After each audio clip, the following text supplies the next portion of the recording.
John Simon, and I'm here with my good friend Thomas Duell. We're back. Almost. Babe. We're almost back. We're actually not quite back. I actually feel like we're kind of setting people up for failure because we're gonna drop this on a Wednesday, and then people won't hear from us for a little while. Yeah. It's a little teaser for season 2. Yeah, a little Easter teaser, except for it's on Halloween, so yeah, it's really not that at all. Yeah, almost Halloween. Teaser treat. Day after Halloween. No, I don't like that either. We've been hanging out. Thank you guys so much for being patient with us. We just wanted to drop a little teaser just to show us that we're still alive. We're still, we still believe in the brand. We're still here, but we also need a little time to build up season 2. And let me just tell you, it's gonna blow your socks off. Yep. It's gonna be a good time. 10 toes down in the church history game. Oh yeah, 10 toes. Yeah, some days 11.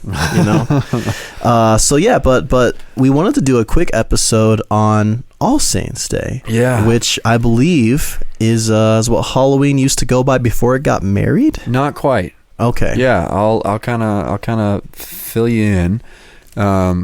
But yeah, All Saints Day is something that's observed in, for sure, the Catholic tradition, but also Anglican, Methodist. Yeah. You don't really hear Baptists or Presbyterians talking about All Saints Day that often, although I think it's a growing trend for reasons I'll maybe elaborate on in a little bit. But really today is just a brief meditation on actually death and the Christian view of death, and using All Saints Day as a way to think about it. Bummer. It's kind of heavy, huh? Well, I mean, that's kind of the vibe, for that this season in the church calendar. But, okay, all right. Well, I'm ignorant and curious, which is cool. Those are my 2 favorite postures. Sweet.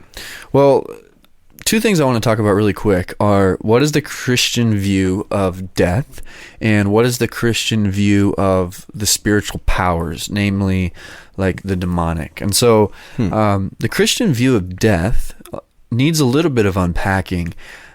Christians confess that human beings are body and soul, and those things are intertwined in a way that is beyond the observation of science. It is a mystery. It is part of what it means to be made in the image of God, as God breathes His Spirit into our lives and gives us life.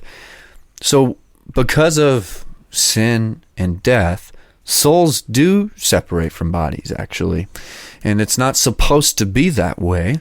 But I've heard over my life lots of different kind of views and understandings of what happens to someone when they die, if they were a Christian. I want to say this just very as softly and as sweetly as I can, because there's many people who have been comforted by the idea that their loved one has died and they are in heaven, as if that's the final destination. And in a way it is, but what we're actually waiting for is a resurrection in the kingdom of heaven, which is a kingdom that exists on earth, right?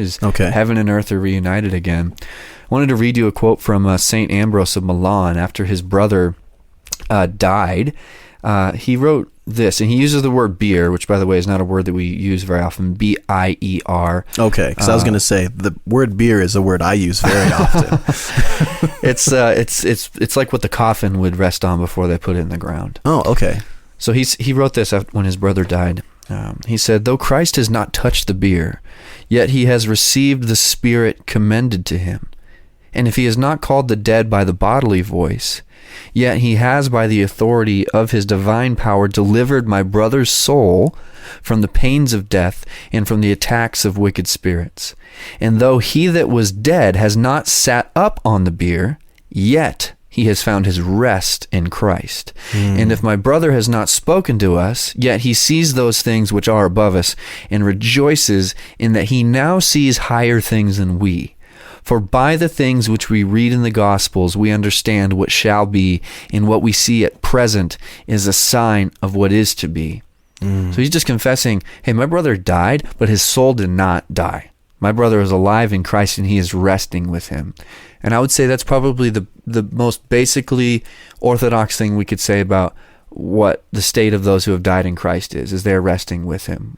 See, that's interesting because I don't know. I can't even imagine where this view came from. But I mean, I remember being a kid and thinking, you know, the whole idea of, an angel gets its wings every time you know, give a $5 bill to a homeless person. And so it's like, you know, we die, we become angels, we sprout wings, like just this idea of heaven being kind of like a better place than earth, but it's also not physical, and heaven is the end, and this idea of like the new Jerusalem or the kingdom of heaven, all of that was like that didn't really seem to fit the model of the afterlife that I was kind of sold for a long time. Yeah, there's this like idea that's, you know, your soul ejects off the earth and that's it. You know, you like you made it to the place. Right. But really, what I would say is a more biblical way of thinking about it is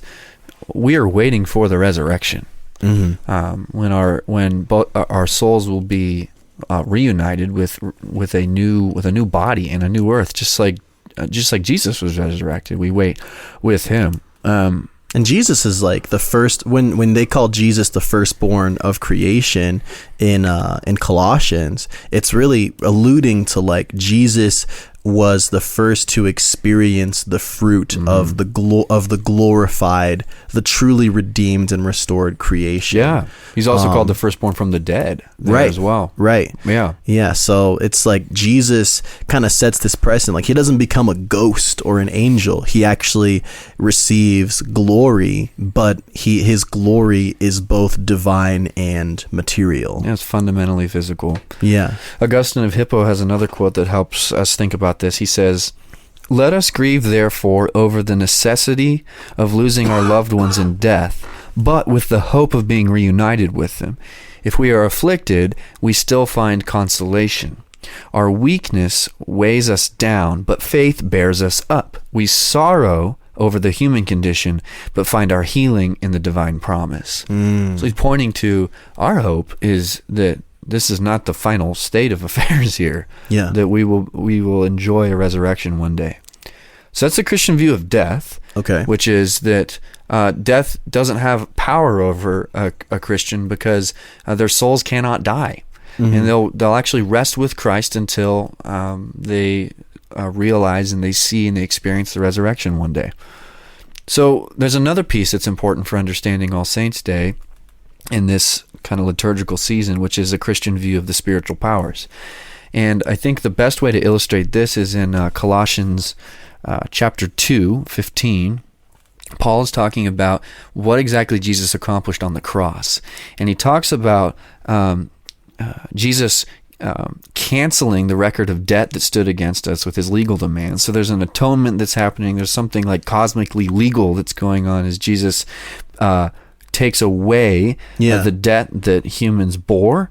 And it says this, he set aside, nailing it to the cross. And then 2:15 says this, he goes on, there's more going on at the cross. He says he disarmed the rulers and authorities. And here he's talking about demonic powers and put them to open shame by triumphing over them, which is something that like any conqueror would do, right?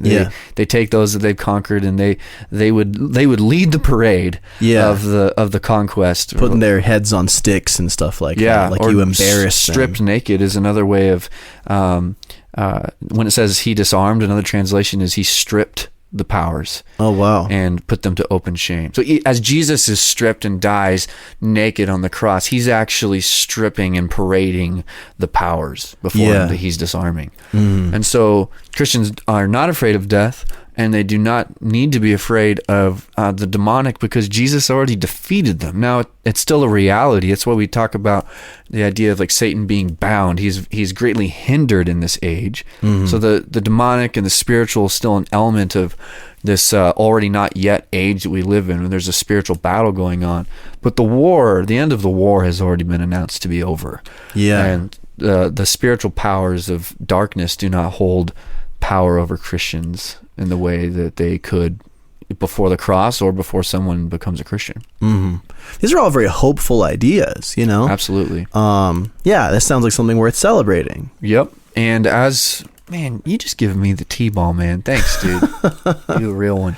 So, because Christians knew these things and they confessed them to be true, as the first couple centuries of the church unfold, they look around, in particular in the Roman culture that they are living in, and they realize our neighbors are completely afraid of death, and they're completely afraid of the powers, and they're actually holding festivals to try to like hold these things at bay. And so there was a Roman pagan festival that was held in May that was called Lemuria, and they would basically try to propitiate and atone and keep at bay like evil spirits. Yeah. And this is something that everyone would participate in. And the Christian church would say, no, we don't actually have to be afraid of those things. And actually, we're going to have our own festival where we basically proclaim. It started off as a way to acknowledge and venerate the martyrs. So those who had died for the faith, they were saying, these people died, but they're alive in Christ. And so I'm not sure, I want to say it's almost several hundred years, what was kind of like a prototype for All Saints Day actually occurred in May as a way to kind of almost reclaim this pagan festival for Christ and as a way to kind of hold out hope, to those who were observing. Yeah. So you have that for quite a while, and then later on in history, and I'm sorry, here, I think I have it here.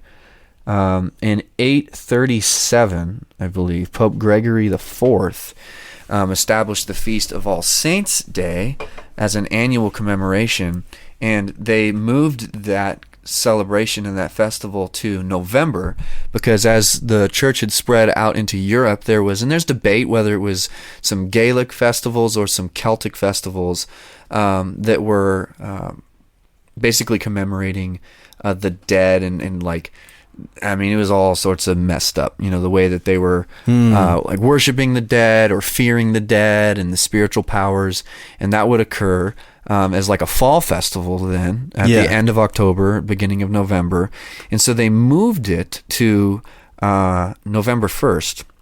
And I don't know the full history of how each of these days kind of became part of the season, but you actually have 3 different days of celebration. So first you have All Hallows Eve, which is where we get Halloween. All Hallows Eve was placed on October 31st. Okay. And that was a day in which they remembered, they would basically hold out the truth that I was just talking about of like, what does it mean for those who have died? Like, what does death mean for the Christian? Yeah. Then on November 1st, they had All Saints Day, and this is where they would commemorate those throughout history who have died in the faith.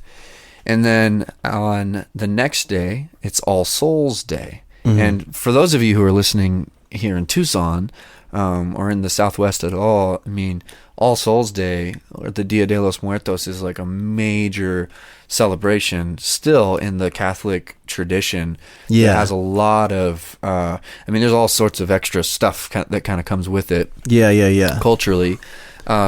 So what's the difference between All Saints Day and All Souls Day? So All Souls Day, as I understand it, its origin was to specifically remember and commemorate those who have died, maybe even in your own church. Okay. To kind of remember, like, hey, like these are like our literal kind of ancestors in the faith. Yeah. And to remember their lives and to kind of have a perpetual memory that, like, hey, these people that like we knew personally, like they are not dead. Like their bodies are waiting for resurrection, but their souls are resting in Christ. Yeah. Which I think especially in a context where they're literally buried in the church's front yard. Like, pretty easy to do. Yeah.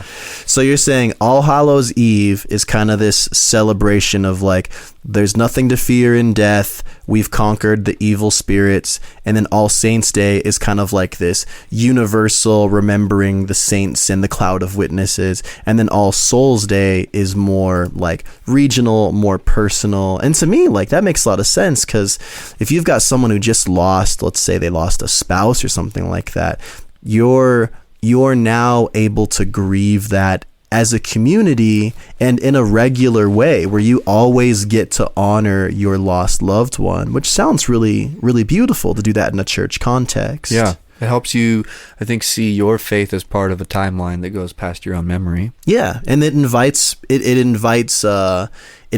your church and spiritual family into that experience as well. Because, you know, I've been, as through my work in hospice care, I think that one thing that a lot of older people suffer from when they lose a spouse is oftentimes because they're older and much of their like community has kind of fallen apart, and they sometimes only have their spouse left, they feel like they're alone in the mourning process, and that can feel extraordinarily isolating. So this idea of like, no, we're actually all going to mourn together, and we're going to mourn Miss Johnson having lost Steve last year.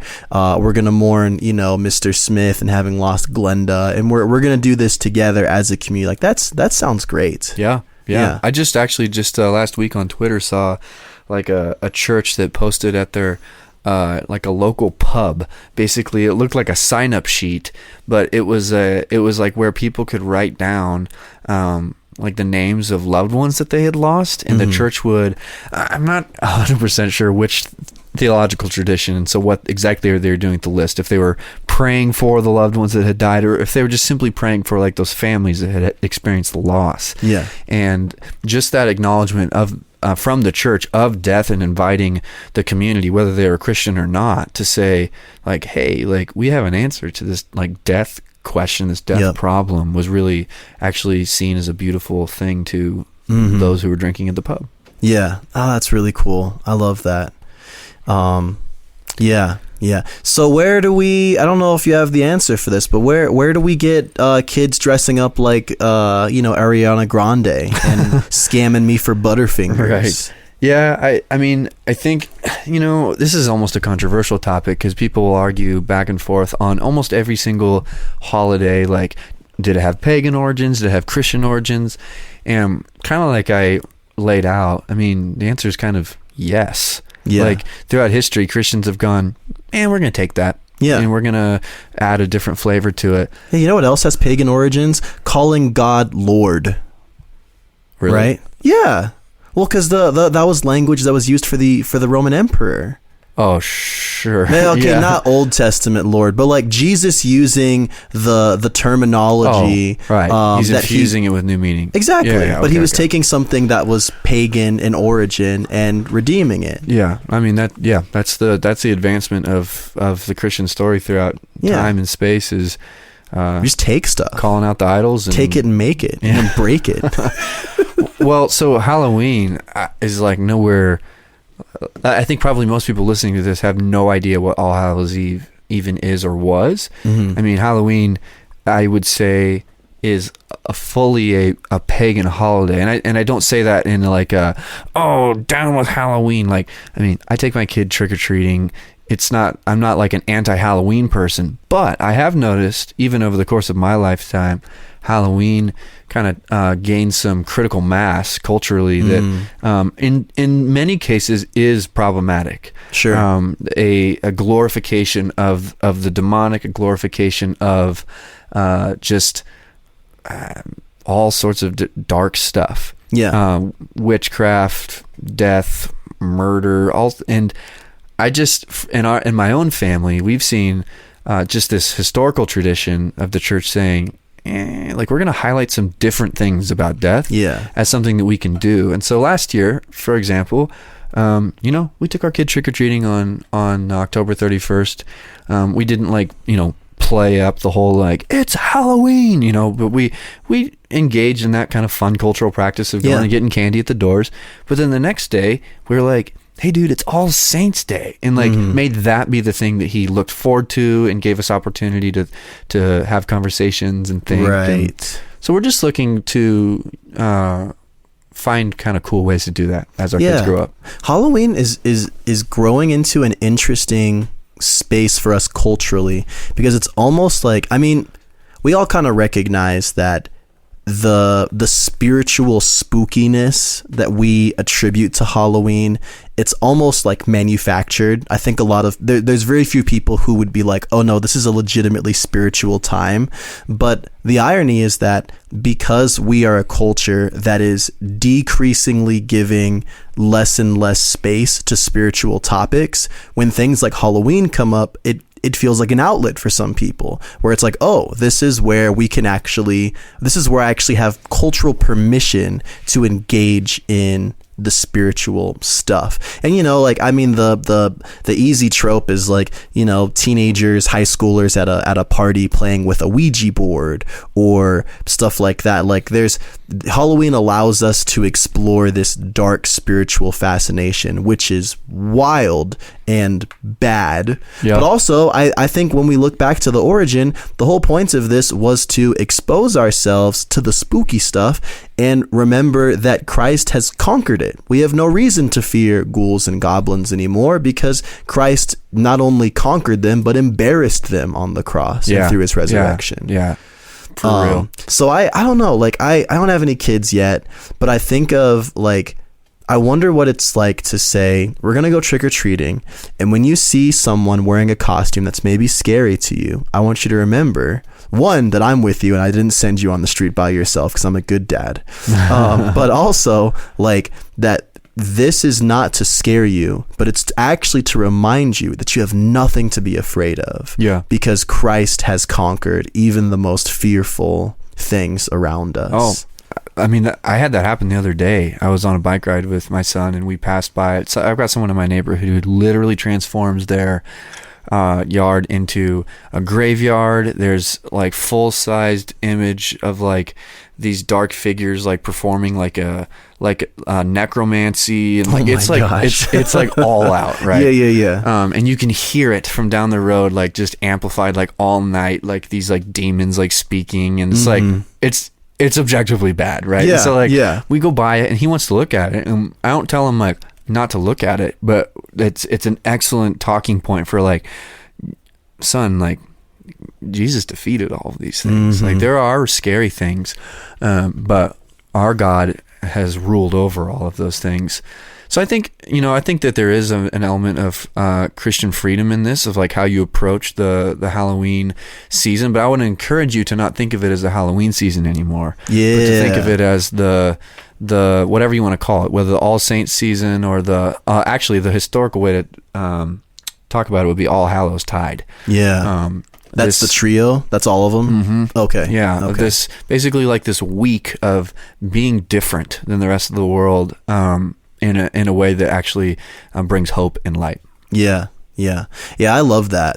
I think that it's such an interesting, like, boom, boom, bam of here is this reminder, and it's, we talk about this all the time, usually off mic, like the memento mori. This is death. Absolutely. You're going to die. This is a great reminder. Like, we are not living, like, regardless of what our Western story, American story tells us, we're not going to live forever. Honestly, one of the most heartbreaking things about my time working in hospice is just how prevalent it is that people are surprised by death, that they just live thinking that there's always going to be a way out, there's always going to be a cure, there's always going to be a next step, and it's like, nope, eventually you die.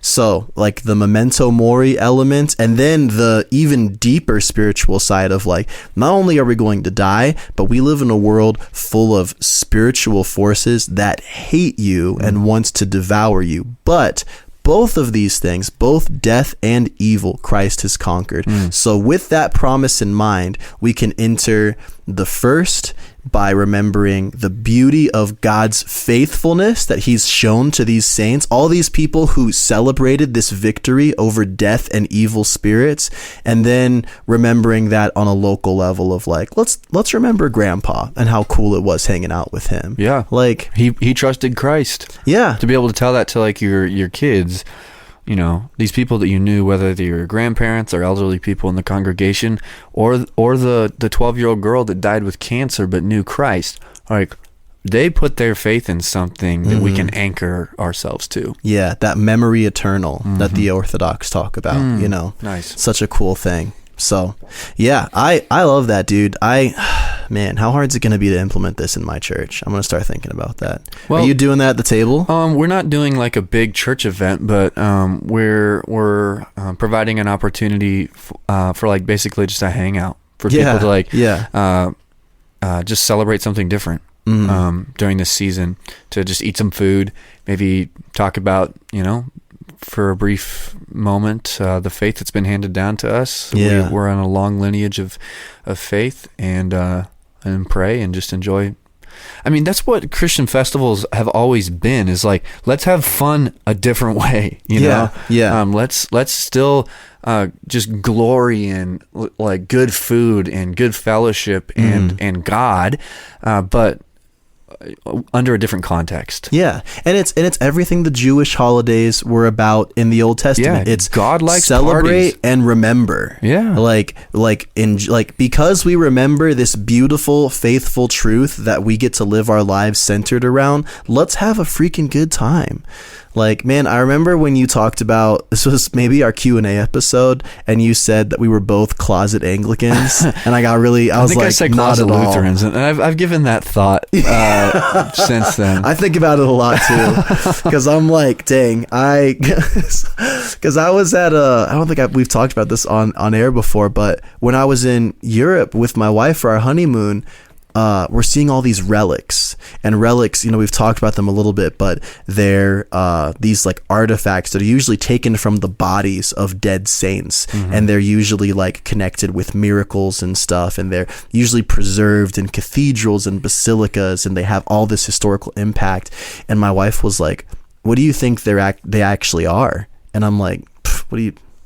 Are you kidding me? Like, they're real. Like, they have I was like, sweetie, they have ways to confirm this stuff. And she just kind of rolled her eyes, and she's like kind of a Catholic sympathizer. And I'm like, you take that back. So I don't know what I am, dude. I'm a Reformed guy who probably likes Catholics too much and kind of wants to live by a liturgical calendar. Dude, I want to graveyard it in my church property so bad. Me too. It's Me really too. like, it takes some serious rezoning work, but man, Got a giant lot. If you have to walk into church past all of these people that you used to know, man, that puts things in perspective. Yeah. Better not gripe about the fruit punch tonight, Patty. When you remember that. Memento Mori really puts things in context. I love being more on the East Coast, where there's just graveyards everywhere and the church properties. It's sweet. Yeah.